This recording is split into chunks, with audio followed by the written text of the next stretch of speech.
muy bien, la justificación. Se divide en dos tipos, ¿sí? Es la justificación social y es la justificación técnica. Técnica, ¿sí? Podríamos decir de una forma más general, disciplinaria. Disciplinaria. Y ya se dan cuenta que la justificación social, lo que todo trabajo busca es que haya un efecto en la sociedad, pues.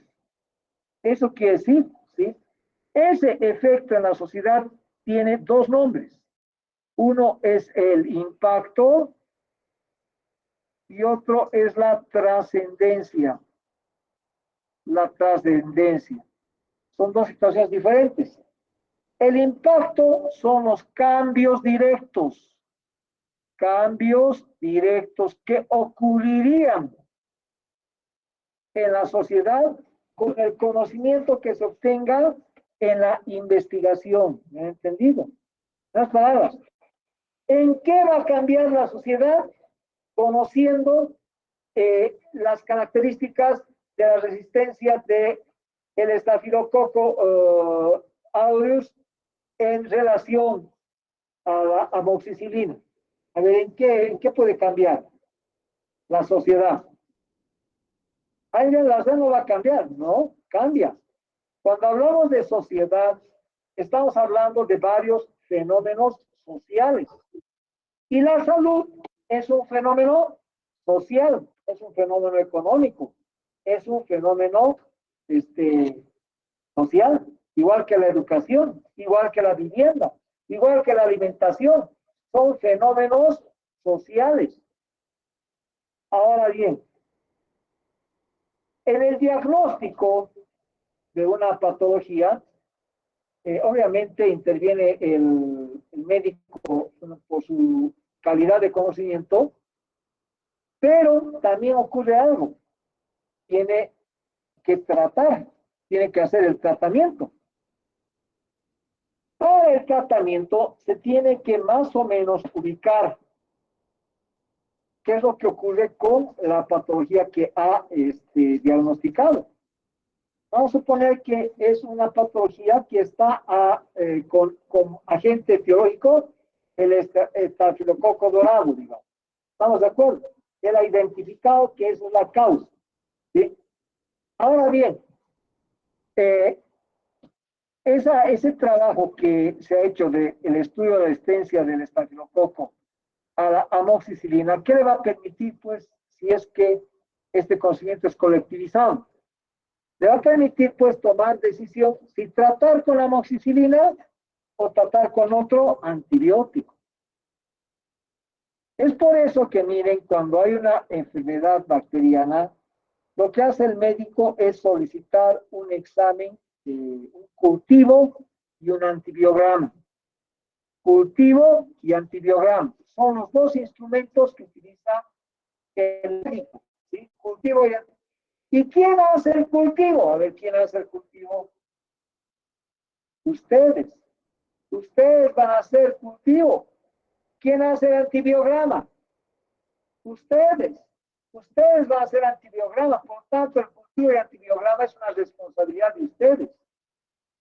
Una vez que se tiene ese informe, donde se dice, el estafilococo dorado de la muestra, bacteria identificada resistente. Amoxicilina, medianamente resistente. Hemos dicho que hay 3 grados, ¿no? Sensible, resistente y medianamente sensible o resistente. ¿Sí? Acá tiene un gran problema el médico, porque dice medianamente. Caramba, ¿qué hacer? Yo sé por los conocimientos que la mejor forma de atacar a esa bacteria es con un antibiótico específico que es la amoxicilina, pero resulta que había sido medio resistente. ¿Qué hago? Esa ya es una decisión que toma el médico. Porque más abajito en el informe de antibiograma dice, sensible, altamente sensible, por decir algo, es decir, a la rifampicina. Entonces, con eso es mucho más sensible. Lo malo es que la rifampicina es muy amplio, no es tan específico a esa bacteria. Entonces, vean, eso es el papel que tiene el trabajo de investigación en resistencia. ¿Orienta qué? El tratamiento del médico. Y por esa razón, ¿qué efecto va a tener? Va a tener un efecto en el control de la enfermedad, por lo tanto, en la promoción de la salud. ¿Y eso qué efecto tiene? Tiene efecto social. ¿Entienden? Porque el primer impacto en ese caso es un cambio directo que ocurriría conociendo la información del grado de resistencia. Porque una cosa es un caso y otra cosa haber estudiado 100 casos que están en el trabajo. ¿Me han entendido? Esa es la primera situación, el impacto. Obviamente, eso tiene a su vez otro impacto. Si la persona está enferma, ¿podrá trabajar? Bueno, y si no trabaja, ¿podrá tener dinero? Y si no tiene dinero, ¿se podrá alimentar a él y los demás de su familia? Resulta que todo está absolutamente relacionado. Esa es la justificación del impacto. El impacto, entonces, en la práctica, el impacto social, son las transformaciones sociales que se pueden realizar de manera directa. Es obvio que en el campo del trabajo que les he dado, del tema, es en el campo de la salud, que es un campo dentro del área social. ¿Qué es la trascendencia? Son los cambios indirectos o de largo tiempo. Son cambios indirectos o de largo plazo. Largo plazo. Por si acaso, estos cambios directos son de corto plazo. De corto plazo. Normalmente se habla de corto plazo cuando es menos de un año.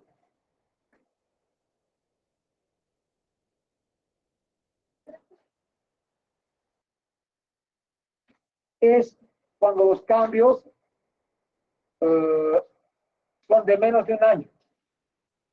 Cuando es más de un año, ya se habla de mediano plazo. ¿Estamos de acuerdo? Los plazos hay largo, mediano y corto. Corto es menos de un año. Mediano es entre 1 a 5 años. Más de eso es largo plazo. ¿Han entendido, no? Así se maneja en planificación. El corto, el mediano y el largo plazo. Ahora, ¿es planificación? Pues no. Pero si este es un problema que está ligado de manera directa a la conservación del bien supremo del hombre, que es la vida. Imagínense, es decir, hay que tener mucho más cuidado. Los cambios de largo plazo de pronto son menos. En un año ya se puede considerar encima de un año largo plazo. Hasta los 6 meses corto plazo. Porque de pronto la persona se muere dentro de los 6 meses, ¿no? Puede ser mucho más reducido. ¿Entienden? O sea, lo que les quiero decir es que las apreciaciones de corto, mediano y largo plazo no son definitivamente cortantes. Tiene que ser, no. Está sujeto a la evaluación que uno hace. ¿Sí? ¿Está clara la idea? Muy bien. La trascendencia, repito, es entonces en el largo plazo o son cambios indirectos. Son lo que se puede llamar, hay una película que hace años vi, que es efectos colaterales. Era una película con Arnold Schwarzenegger, ¿no? Antes de que sea gobernador, ¿no? O sea, era efecto colateral es el efecto que uno no quiere, pero que ocurre. ¿Estás de acuerdo? Exacto. Entonces, hay muchos cambios que uno no está buscando, pero que de pronto se van a dar. Esos dos componentes también se hacen en esta parte, pero ¿qué significa esto de técnica? ¿Y por qué está disciplinaria? Porque la ciencia se divide pues en disciplinas. Claro que en algunos casos la ciencia tiene directamente solo el nombre, pues, ¿no? Por ejemplo, biología. Pero la biología tiene pues disciplinas. Por ejemplo, la genética es una disciplina de la biología. ¿Sí? La botánica es una disciplina de la biología. ¿Estamos de acuerdo? Ahora, dentro de, por ejemplo, la genética humana es una disciplina mucho más reducida. Por lo tanto, es también, de una parte, forma parte de la biología, la genética humana. ¿Sí? La genética es en general, la genética humana es en particular, solamente la especie humana, el Homo sapiens. ¿Estamos de acuerdo? Entonces, cuando estamos hablando de ciencia y de estos efectos y de esos niveles de la disciplina y de la ciencia, ¿sí? Cuando digo técnica, justificación técnica, es justificar el problema ya no socialmente, sino por sus efectos, o sea, por su impacto y por su trascendencia, pero a la ciencia o una disciplina de la ciencia. ¿Estamos de acuerdo? Ahora ya se busca cuáles son los efectos que va a tener. Esa es la figura. La justificación, por lo tanto, responde a esa visión doble. Pues acaso, no es que se coloca un subtítulo, ¿no? Justificación social, no. Tampoco no se coloca, sino hay que redactar de tal manera que la redacción incluya esos elementos que acabo de señalar, los impactos y la trascendencia, tanto a la sociedad como a la ciencia. Muchas veces, miren, cuando uno descubre o intenta informar sobre algún descubrimiento, a veces hay una ligación excesiva al efecto técnico en la ciencia que puede tener ese conocimiento y se soslayan los efectos sociales. Eso es una realidad, pero ya les comento que lo que hay que hacer es buscar en la justificación la ligación de esos dos componentes. No como subtítulos, estoy señalando, no es subtítulo, sino que está en la redacción de justificación esos elementos que acabo de mencionar. Muy bien, entonces, el siguiente elemento que tenemos que desarrollar, según lo que les he mostrado, es los objetivos. Eso también ya no es necesario tanto hablar, solamente ahora voy a redondear, vean, ahí están, los objetivos. Ya, a ver, dime, claro, siempre, no necesariamente, no se olviden que si yo estoy argumentando, ¿qué es la justificación? Es la argumentación. Ahora, ¿de dónde viene la mejor argumentación? De otros autores que tienen mayor conocimiento. Por lo tanto, la argumentación puede incluir pues citas. Es como ocurre, digamos que una persona acá en el curso, por efecto del 21 de septiembre, ha regresado esta mañana a su casa. ¿Sí? En su casa, posiblemente estaba, ya habían hecho la denuncia a la policía, etcétera, etcétera, ¿no? ¿Cómo va a explicar? A ver, ¿cómo va a justificar? Porque no es que va a entrar, ¿no? Todos los días, no, sino, ahí posiblemente, claro, depende también de las visiones, ¿no? Que existen, ¿no? Puede ser que haya una persona que decide hoy por hoy, pues no hay problema, pero en la mayoría de los casos tendrá que justificar por qué no retornó, o sea, pero ¿por qué no ha llamado? ¿Por qué su celular estaba apagado? ¿Sí? Entonces, ahí toda la familia ya estaba de negro, ¿no? O sea, habían ido ya a la morgue, habían ido.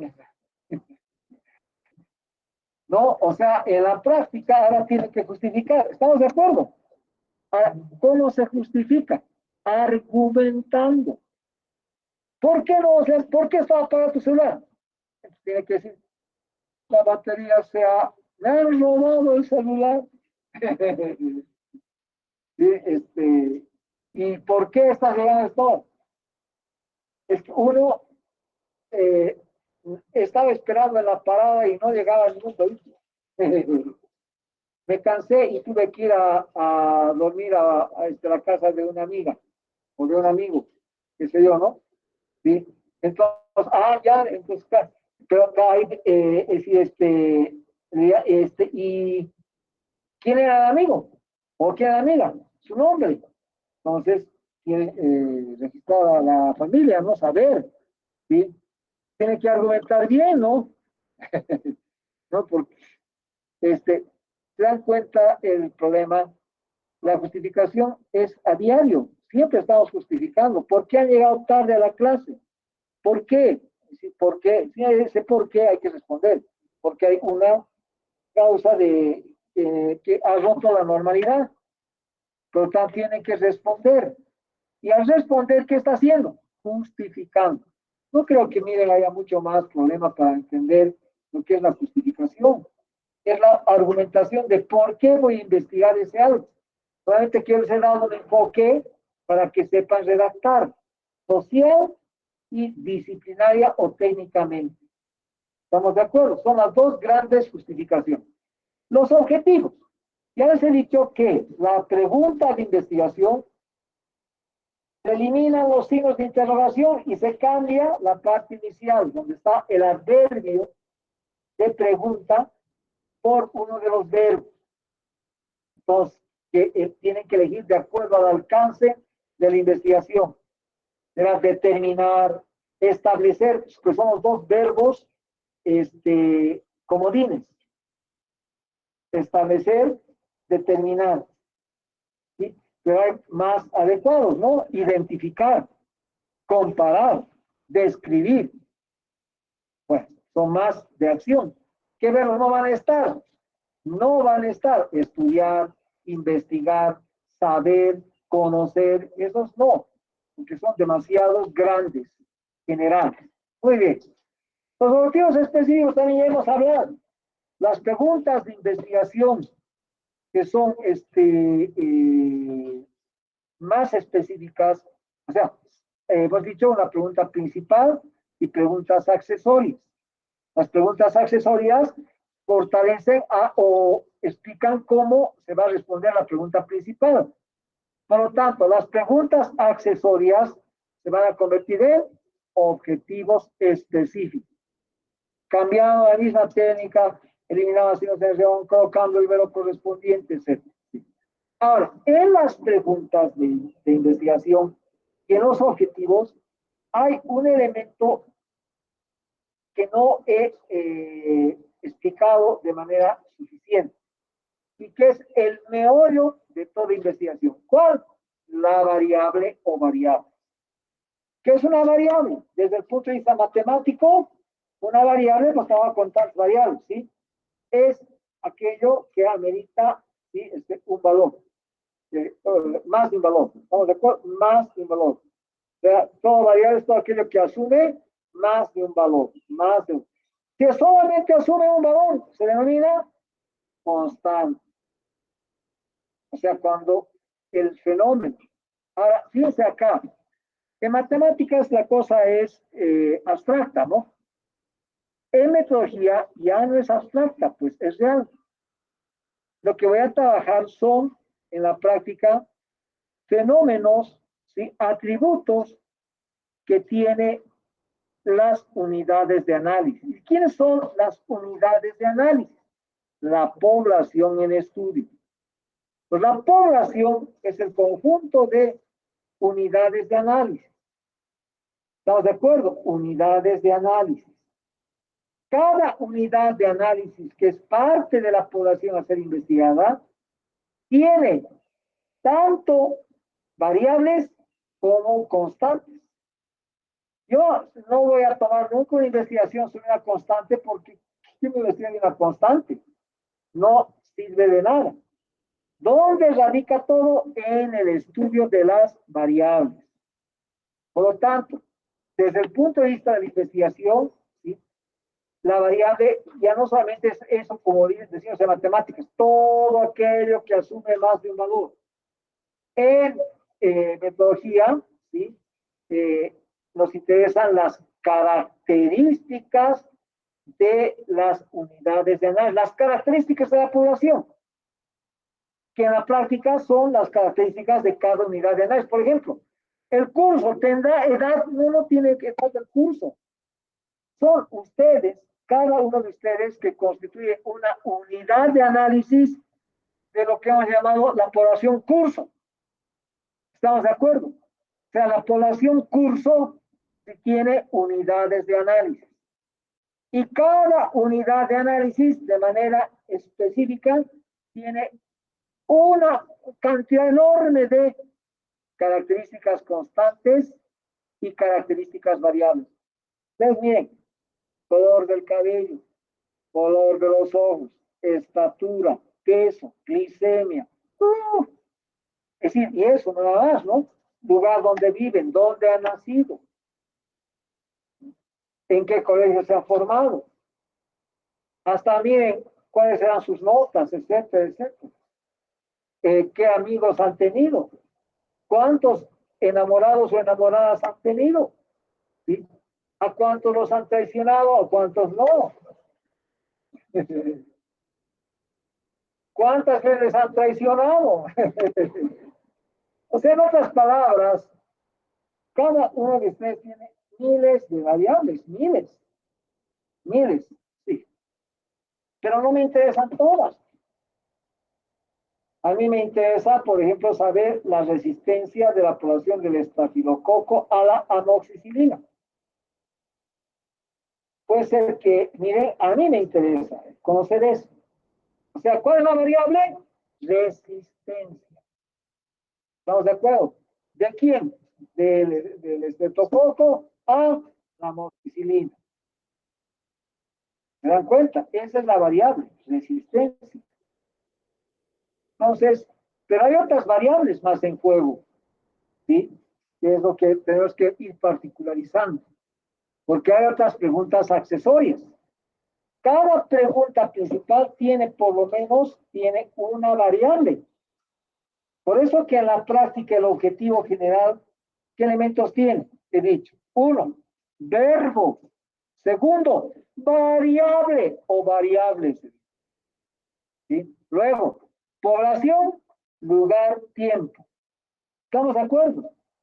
Determinar la distribución por sexo de los alumnos de metodología de investigación, asistentes, etcétera, etcétera, el día de la facultad, de la voz, etcétera, ya hemos identificado el lugar, el día tantos, el tiempo. O sea, los 5 elementos que acabo de señalar. ¿Sí? O sea, necesariamente un objetivo tiene esas características. Los objetivos específicos, como se refieren a la misma población, lo único que hay que hacer es lo siguiente, es determinar, por decir algo, la distribución por sexo de la población en estudio. Porque los objetivos específicos se refieren al objetivo principal, al objetivo general, y por lo tanto a la misma población. Y por eso que ya no es necesario colocar todo el nombre de la población, solamente determinar la distribución por sexo de la población en estudio. Tampoco voy a poner, ¿no? De la población en estudio que está identificada en el objetivo general. Voy a repetir, ¿no? ¿Me entiende? Donde está todo, está en el objetivo general, con esos 5 componentes.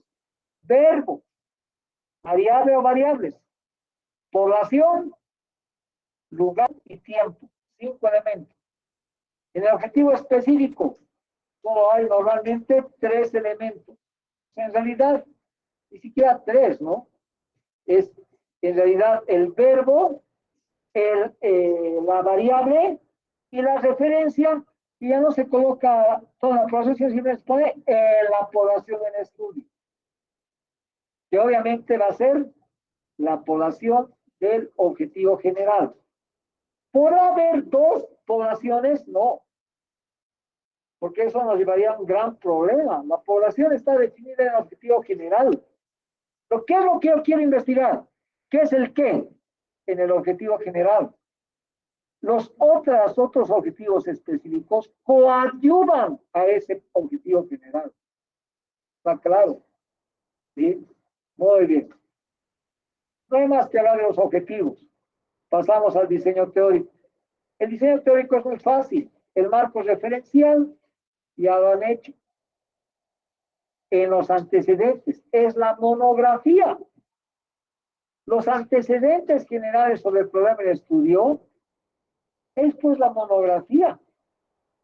Si ustedes se fijan, cuando han hecho el estudio de la resistencia, etcétera, de tal bacteria a tal antibiótico, han desarrollado el conocimiento que se tiene acumulado sobre ese problema en los libros que han revisado. Y por lo tanto, han hablado, por ejemplo, de la enfermedad, han hablado de, es decir, la distribución y clasificación de los fármacos. ¿Y qué es, por decir algo, el fármaco específico? Han hablado de la clasificación de las bacterias y han tipificado la bacteria específica. Y han hablado sobre la resistencia y han definido la resistencia y han puesto además los tipos de resistencia. Todo eso se dan cuenta era para la monografía, ¿no? A la luz de los diferentes autores que han revisado y que de alguna forma les he facilitado con los libros de Licerao y otros que podrían haber añadido. Por eso es que miren, los antecedentes generales sobre el problema de estudio es la introducción, ya no con el título de monografía, sino es la introducción en esa parte de antecedentes de todo lo que desarrollaron en la monografía. ¿Estamos de acuerdo?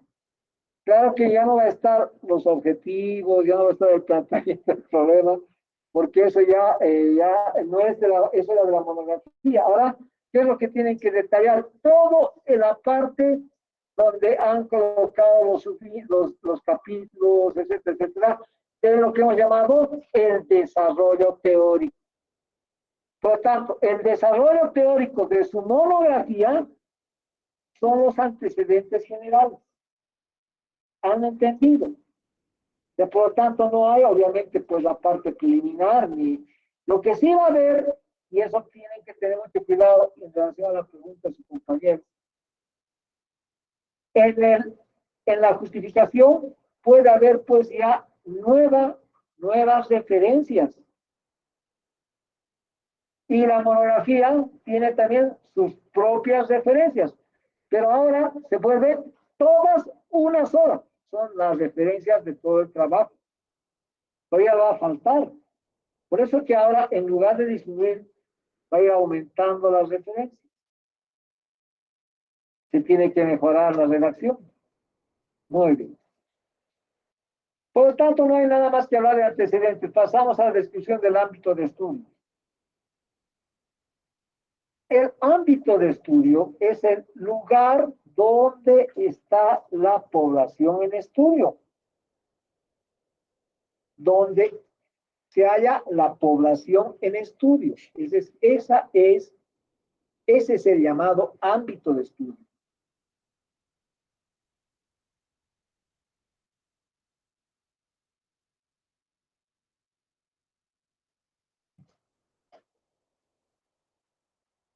Por ejemplo, en el caso de ustedes, ahora sí van a elegir qué cosa, el hospital tantos, el laboratorio tantos, el CELADIS, el hospital de allá, de acá, etc. ¿Y qué es lo que tienen que hacer? Describir. ¿Cómo se describe? Ya les he explicado y en la práctica estoy volviendo a repetir. Uno, el lugar, pues, primero el nombre, ¿no? El nombre. El ámbito de estudio corresponde al hospital, el laboratorio del Hospital General de Miraflores. El mismo está ubicado, el Hospital General de Miraflores, está ubicado sobre la avenida Saavedra. en el complejo hospitalario de la ciudad de La Paz. ¿Estamos de acuerdo? ¿Sí? Ya he puesto el lugar. ¿Dónde? ¿Dónde está? Inmediatamente, ¿qué tengo que describir? El hospital, una descripción breve del lugar. Entonces, el Hospital General es el principal centro de atención en salud y de referencia de otros centros de menor jerarquía, como puestos médicos, hospitales de segundo y primer nivel, ¿sí? De la ciudad de La Paz y del departamento, e inclusive a nivel de Bolivia. De lado de eso, ¿cierto? Atiende, por lo tanto, todas las patologías vinculadas a la medicina interna, la cirugía. Ahora, fíjense, acá tenemos un pequeño problema.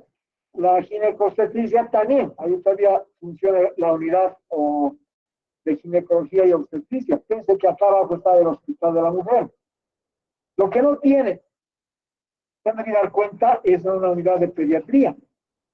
¿Por qué? Porque el Hospital de Niños está aquí abajito. No tiene por eso una unidad de pediatría. Por eso que es un centro, es un complejo hospitalario.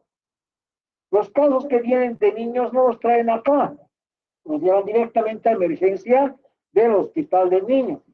Y los casos de las mujeres, sí, sobre todo, fíjense que en el Hospital de la Mujer que está al lado, antes solamente funcionaba como una especie de maternológico, pero en realidad, si bien hay una gran cantidad de esos casos, ¿sí? Hay también patología ginecobstetra, ¿sí?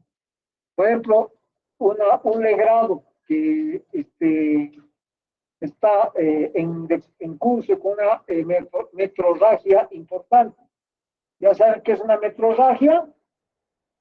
Es la hemorragia por la vía genital de la mujer. Pero no es una hemorragia, es una metrorragia, así se llama. Es como, ¿saben cómo se llama la hemorragia de la nariz? ¿Cómo se llama? ¿Alguien sabe? Epistaxis. No se dice, tiene una hemorragia nasal, eso dice el vulgo. Entonces dicen epistaxis. La hemorragia por la vía vaginal es metrorragia. Entonces, una metrorragia es lo que importante a consecuencia de un legrado. ¿Qué es un legrado? ¿Qué es un legrado? ¿Qué es un legrado?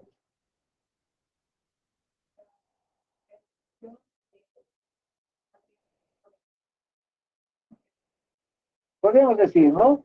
Pero normalmente es sinónimo como aborto, ¿no? En realidad no es, pero es las maniobras del aborto hacen que uno haga el legrado.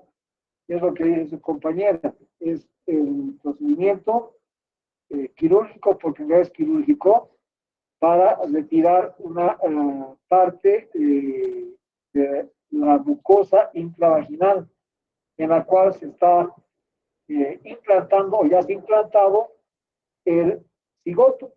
¿Qué es el cigoto?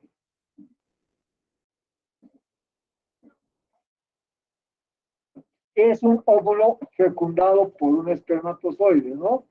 Es el cigoto, la base inicial. Entonces, bajo esa figura, es decir, claro, el hospital, los casos de abortos en curso, ¿sí? Normalmente se dice que es a causa de caídas, etcétera, etcétera, ¿no? Está exactamente en una unidad que tenía el hospital de clínicas. No sé si ahora ya los derivan de manera directa al Hospital de la Mujer. La verdad que no sé, pero antes era así el tratamiento, ¿sí? Bueno, de todas maneras, tengo que describir el hospital, no con esa particularidad, ¿no? De que, yo diré, el hospital atiende casos de enfermedades en el campo de la medicina interna, la cirugía general, ¿sí? La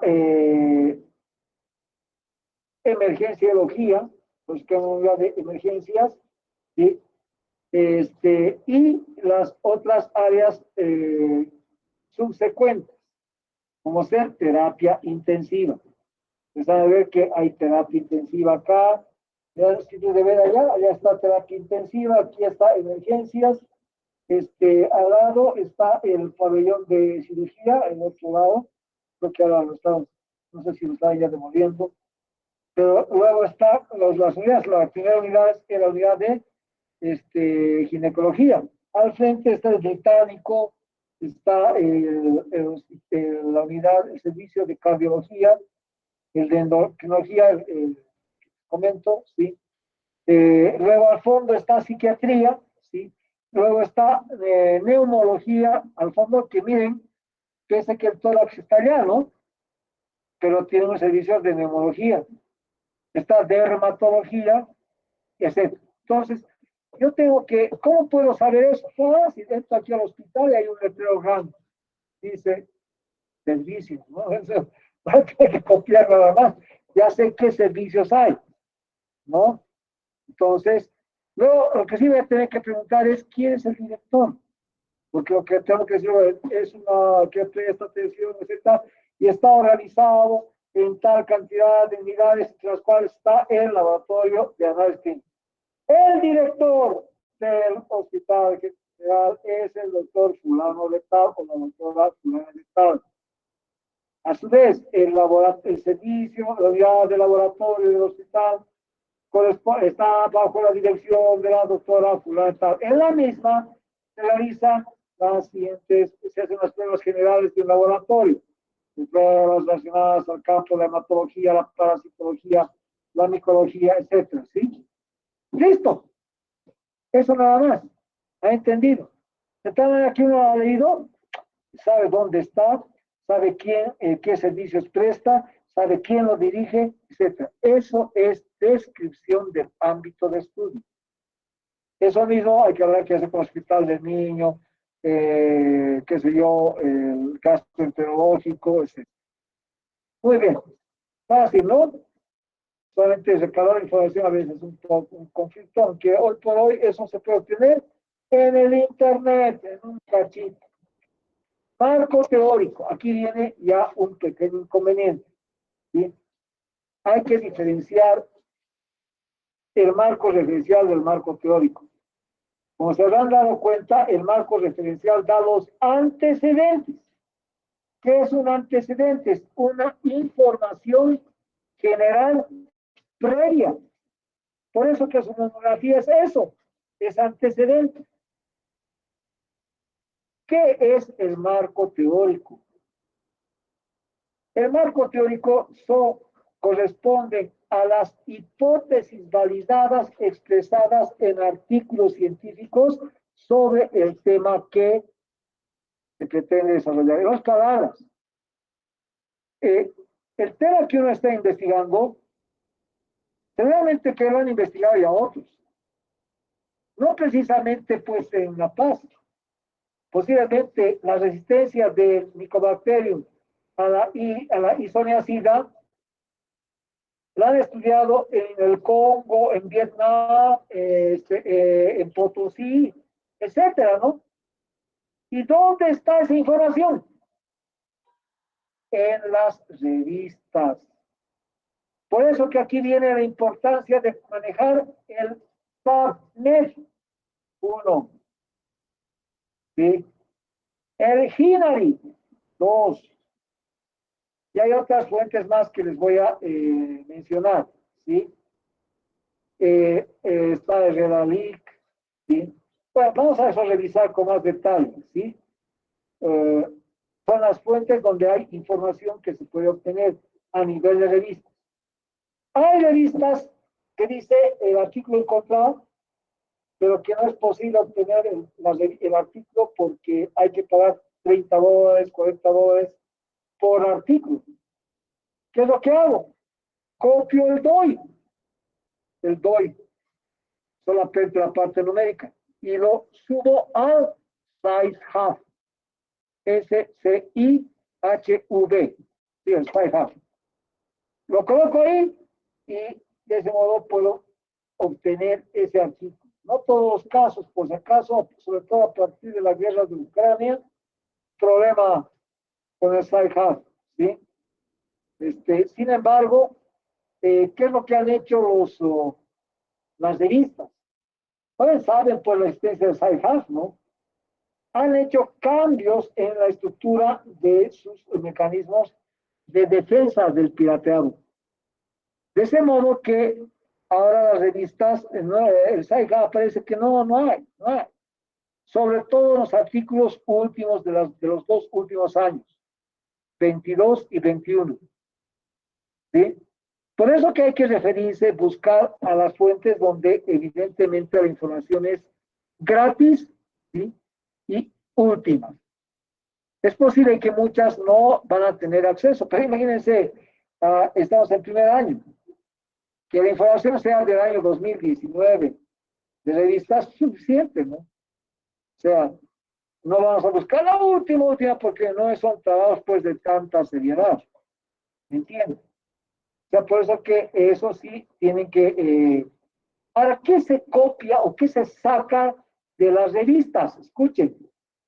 En toda revista hay los siguientes componentes. In, read, ya saben qué es, ¿no? In, I es introducción. M es material y métodos. ¿Sí? R, resultados. ¿Sí? La I es la I latina, simplemente, ¿no? O la Y griega, ¿no? Y el último componente es discusión. In, read. Introducción, materia y métodos, resultados y discusión. 4 componentes. A eso, ¿qué se añade? Obviamente las referencias, ¿no? Bien. ¿Dónde tienen que revisar? En la discusión. ¿Sí? En la discusión, normalmente los autores, ¿sí? Lo que hacen es valorar su información, las palabras, los resultados que han alcanzado. Por eso que ustedes lo que tienen que hacer es combinar lo que dice el autor en la discusión con sus propios resultados. ¿Qué son en última instancia los resultados que están escritos en ese componente? Introducción, materia, resultados. Discusión. ¿Qué son los resultados? Son las hipótesis validadas por ese autor. ¿Qué es la discusión? Es el análisis de esos resultados, el propio análisis que tiene. Por eso, ¿qué es lo que hay que leer? Son la discusión. Pero ¿dónde está la riqueza que se tiene que incorporar? En los resultados. Por eso que tienen que saber leer los resultados. No es copiar todo, sino aquello que me interesa, sobre todo las tablas y cuadros que están relacionados al problema que estoy manejando. No puedo, pues, copiar una gran cantidad, ¿sí? Pero yo sé que eso es público, porque por eso está en una revista, por eso que se puede utilizar, pero también se tiene que citar. Por lo tanto, nuevamente aumentamos más referencias en la parte del marco teórico. El marco teórico es, miren, es la transmutación de resultados de un par de artículos, por lo menos, sobre el mismo problema. Eso es lo que nos va a servir para nosotros, para contrastar nuestra investigación y los resultados que vamos a obtener nosotros contra de esos individuos que han escrito y que sus resultados ya están colectivizados. ¿Entendido? Pues el marco teórico es una redacción en la cual empieza más o menos así. Según fulano de tal y sutano, ¿sí? Y ahí empiezo. Puedo utilizar, ¿qué cosa? Directamente cita textual, la cita parafraseada, ¿sí? Cita corta, larga, de acuerdo al caso, ¿sí? Entonces, pero la idea es esa, digo, tal autor, sí señala en un estudio realizado en Tanganyika, etcétera, el año tantos, ¿sí? Que el grado de resistencia del Mycobacterium tuberculosis es grande en relación a la ampicilina o a, qué sé yo, al juego, ¿sí? A su vez, como se puede observar en el resultado del cuadro TAN, incorporo el cuadrito de esa revista, ¿sí? Correcto. Asimismo, fulano de cual y otro. En una investigación realizada en Rusia el año tanto, ha encontrado lo siguiente, ¿sí? Listo, ¿no? Aparentemente, y ahí coloco mi análisis, ¿no? Ambos resultados son antagónicos. Y dada la naturaleza del problema, en el caso boliviano, sí, como se refiere se referirá en los resultados, se busca contrastar con esa información. Listo, ya está el marco teórico. El marco teórico ahí está enriquecido con qué? Con el conocimiento directo sobre el problema directo, sobre ese problema directo de otros investigadores. ¿Han entendido la diferencia con el marco con los antecedentes?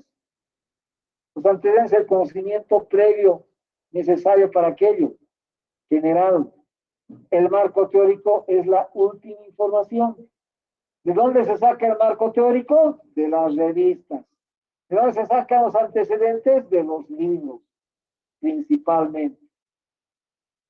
Porque es conocimiento general. ¿Han entendido? Listo, ya tenemos el marco teórico más. ¿Qué es el marco conceptual? El marco conceptual es una especie de glosario. Glosario. Cuando digo glosario, ¿qué significa? Es como el diccionario. ¿Estamos de acuerdo? Si no está tal palabra, tal cosa significa. ¿Sí? Es, por lo tanto, una especie de glosario. Glosario. Que incluye dos cosas. Definiciones operativas, ¿sí? Y conceptuales. Hay definiciones operativas y definiciones conceptuales. Dos tipos de definiciones.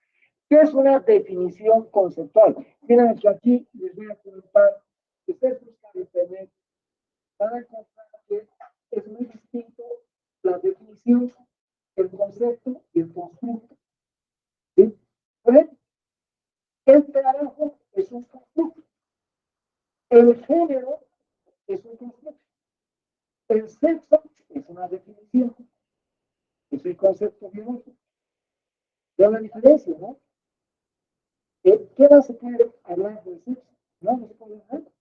Las personas en la práctica tienen una definición por sexo biológico que está sobre la base de las características somáticas externas definidas por el fenotipo y que puede asumir formas fenotípicas. ¿Estamos de acuerdo? En cambio, el género es un constructo. ¿Por qué? Porque no ha concluido. Ay, perdón, es un constructo porque no ha concluido. Sigue existiendo el constructo, se sigue hablando sobre el género. Por eso que les comento que, miren, decir que en las corrientes feministas que existen en el mundo, ustedes ya deben saber eso, bueno, hay pues, ¿no? Los radicales, hay las personas no radicales que están divididas en varios grupos, ¿no? Hay inclusive las ecofeministas, ¿no? Hay los grupos conservadores, ¿sí? Hay grupos de la igualdad, hay feministas de la décima edad. O sea, el panorama del feminismo en el mundo es grande. Y paradójicamente, un señor que se llama John Mowen, ¿sí? Es era un psicólogo neozelandés, más o menos en la década del 50, en 1956, es el que planteó, específicamente hombre, ¿no? Planteó creó la división entre la visión del sexo y el género. Y el sexo entendido como un problema biológico y el género entendido como un concepto social.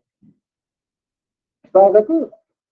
Entonces, ese concepto que lo sacó John Money, que lo sacó en sus libros, etcétera, en varios escritos, no, que estudia bastante, se ha apropiaron grupos feministas.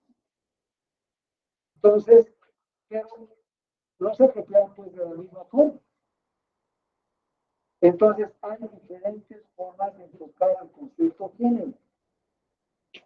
Por ejemplo, para el grupo radical, género significa mujer. Por lo tanto, cuando se habla de violencia de género, se habla de violencia machista contra mujeres. Pero eso no parece decir, parece violencia de género. ¿Por qué? Porque es más suave. No tanto, es más neutro decir violencia de género para el sector radical. Pero lo que quiere decir, y yo lo dice, es violencia machista contra el varón o contra la mujer. ¿Estamos de acuerdo? ¿Por qué? Porque eso nos lleva a un gran problema. Cuando se habla de género, para este grupo radical, ya no estamos hombres, es solo mujer. Pero eso va pues en contra de la concepción global que existe, ¿no? Que el género es un masculino femenino, o hombre y mujer. Y ese es el tipo de situación. Por eso que les comentó que el género es un constructo, no se ha terminado de construir, se está construyendo y no se ha terminado de construir. ¿Por qué? Porque ya hay tendencias de esta forma, otras de esta otra forma, y eso ha llevado a un gran problema.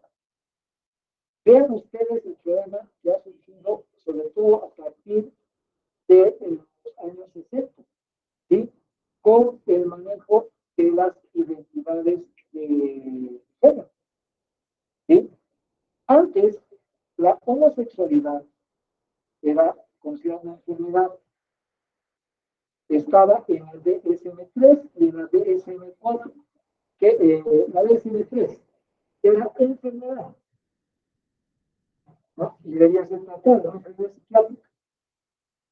A partir de más o menos el año 56, justamente cuando Moller plantó esta situación de diferenciar el problema del sexo biológico y el problema del género, es que se utilizó esa situación para argumentar que la homosexualidad no era una enfermedad, sino que era una opción que tenía o que iba a tener tenía el ser humano frente a la concepción de la asignación de sexo que hace el médico. Y es que el médico no es que asigna, porque en realidad se le declara, el plan es de que nace el niño y uno ve los genitales. Entonces dice, varón, mujer, es más, el médico en ese momento no ve que es XY, porque no le está haciendo un diagnóstico. No se hace. No son los caracteres externos. Entonces, claro, ocurre algunas patologías. Ejemplo, los testículos a veces no descienden todavía, están descendiendo. Por lo tanto, las bolsas escrotales están vacías todavía. Los testículos están todavía arriba. Entonces, es lo que ocurre. Y además, es pequeño. Entonces, resulta de que aquí hay un problema. Y en otros casos, ocurre una cosa bien contraria. Hay mujeres, niñas, de nacido, cuyo clítoris es grande y aparenta un pene. Entonces, ¿qué es lo que ocurre? El médico, claro, ve que no tiene todavía una claridad, entonces el médico asigna. Y resulta que a una persona que es XX cromosómicamente, le asigna, resulta que tiene un clítoris grande a hombre. O por el contrario, ¿no? En otro caso, no se puede ver si, evidentemente, no se hace ese examen tan difícil. Eso ha llevado a la concepción de la intersexualidad. Por eso que es LGBTI. Pero, ¿no? Lesbianas, gays, bisexuales, intersexuales. ¿No? LGBTI. ¿Y qué son estos tres cuatro grupos, porque eso hay que medir ahora, hay un más, entonces han definido el grupo Kerr, el Kerr, U-U-U-E-E. Bueno, más de eso. Pero miren lo que acontece en esta presente que les comento, ¿no? Porque ya que se entiendan, fíjate también que hoy vienen los tres, ¿no? Trans, ¿no? Pero ¿qué es el trans? Resulta que aquí las mujeres que creen que son mujeres y creen que son mujeres, ¿entienden, no? O sea, la mujer que cree que es mujer, porque así está en su genotipo, etcétera, al final no, se llama cisgénero. Aquí todos ustedes, la mayoría deben ser cisgénero, ¿no? Ese es nuestro, digamos, ya no se puede hablar de normalidad, porque si yo dijera normalidad, ya estaría hablando, ya estaría señalando un criterio de discriminación que la Constitución prohíbe en su artículo 14. ¿Qué te digo? La discriminación por identidad de sexo, no, identidad de género, identidad de género, así dice. ¿Se cuenta? Esos son, por lo tanto, constructos. Entonces, en cambio, el sexo es un concepto.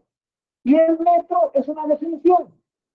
Metro corresponde a 1.650.772,73 longitudes de onda de la radiación del cristal de masa atómica 82,5D. La definición, esa es una definición. O la definición del metro, actualmente tomando en cuenta qué cosa, es decir, la velocidad de la luz, ¿no? Que es la última definición que se utiliza. Son definiciones.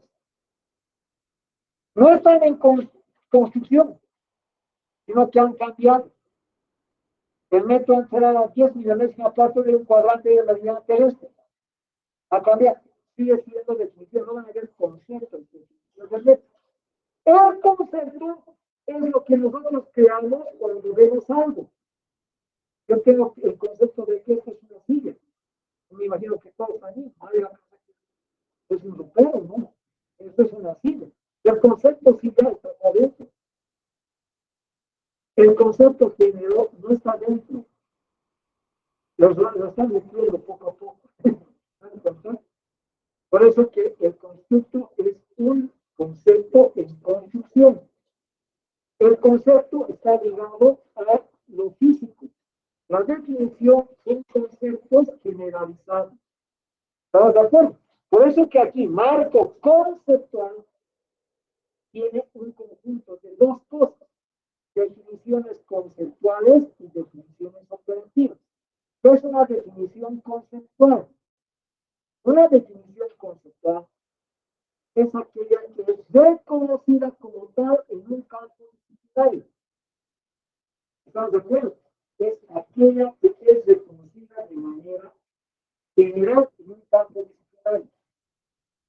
Por ejemplo, si yo quiero saber el concepto de familia, pues ¿dónde iría? Iría mínimo a ver la ley, el código de familias de Bolivia. Y ahí está, ¿qué es familia? Tenemos una definición para el abogado. Si yo veo un libro, por ejemplo, el origen de la familia de la propiedad privada y el Estado, hay una definición de familia, es una definición de ellos. ¿Sí? ¿Entiendes? Ah, si yo voy a un libro, digamos, de otro autor, Weber, Max Weber, ¿sí?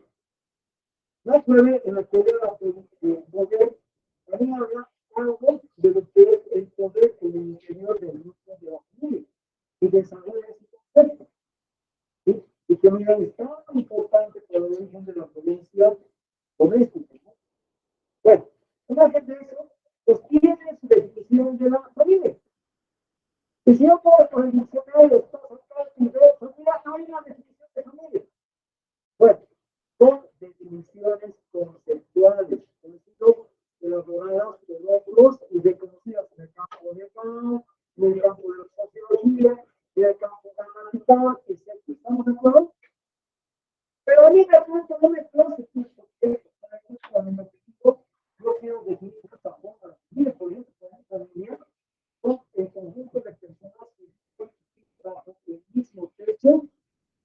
alimenta una vez al día y que aporta al sustento del conjunto. En ese caso, por ejemplo, la empleada doméstica, la trabajadora del hogar, que no la sabe. Esa es una pregunta. ¿Sobre ella paga la familia? ¿Has escuchado? Persona que vive debajo o en el mismo techo, que comparte una familia, comparte, ¿sí? Pero que aporta al sustento final, ¿no? Porque decir, pero no está a la cuenta, ¿no? Entonces sale del concepto de familia. ¿Entiendes? ¿Por qué? Porque ya has escrito esa definición. Esa es una definición operativa. Las operativas son las que uno construye por razones de necesidad. En tanto que las definiciones conceptuales son las que se sacan de los libros de ley de conocimiento. Eso es, hay que hacer con años. ¿Qué se provoca? Todo aquellas definiciones necesarias para entender el problema en el estudio. Es que hay que hacer una larga lista. Pero que son unas 4 o 5 definiciones más. ¿Estamos de acuerdo? Lo que es muy necesario que no está en otra parte. Porque a veces, lo que yo puesto, ya después en antecedentes, no voy a repetir. Pero no voy a repetir qué es una bacteria. No voy a repetir qué es un fármaco. O si no he puesto qué es un fármaco y es necesario entender qué es un fármaco, ¿qué es un fármaco? ¿Qué es un fármaco?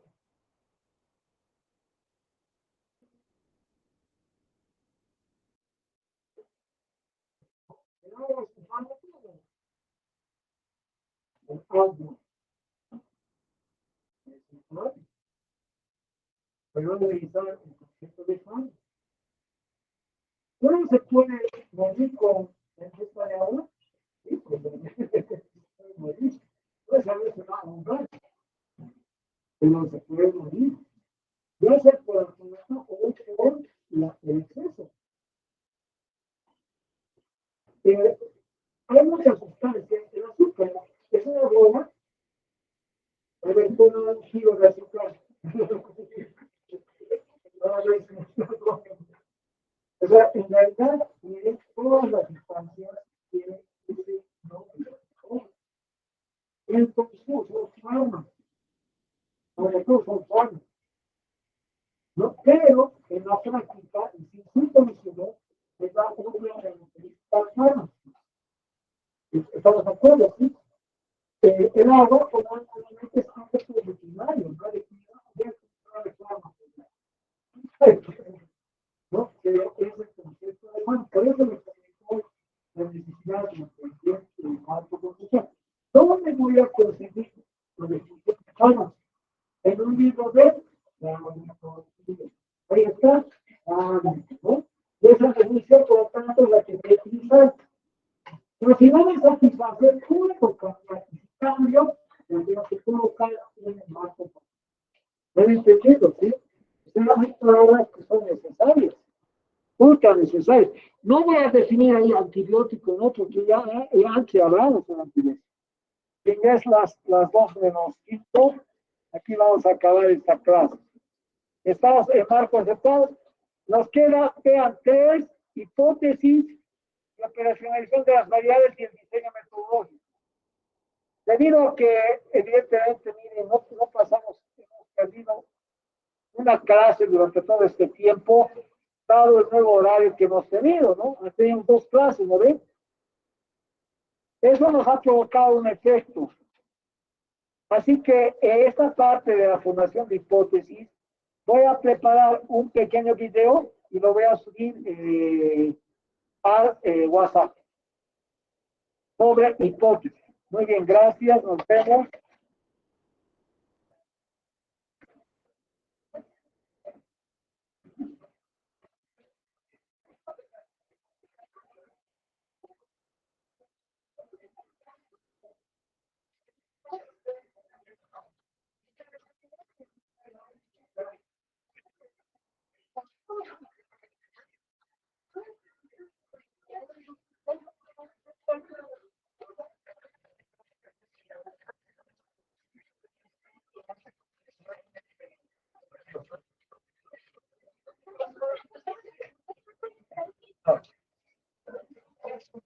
Ay, tú eres matemático.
Según esto,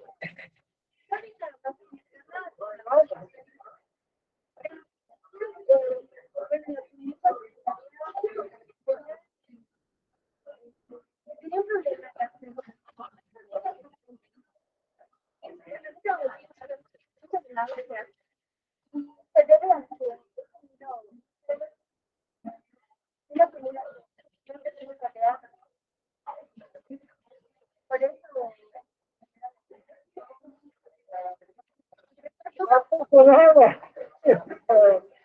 No es de, no es de lo común. Ya, entonces,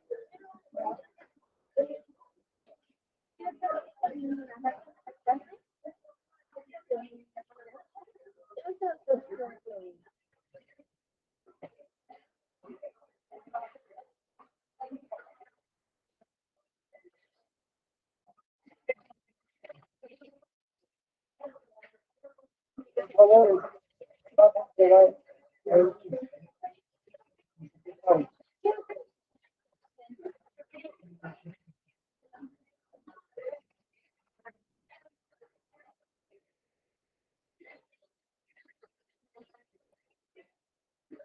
ahorita está bien.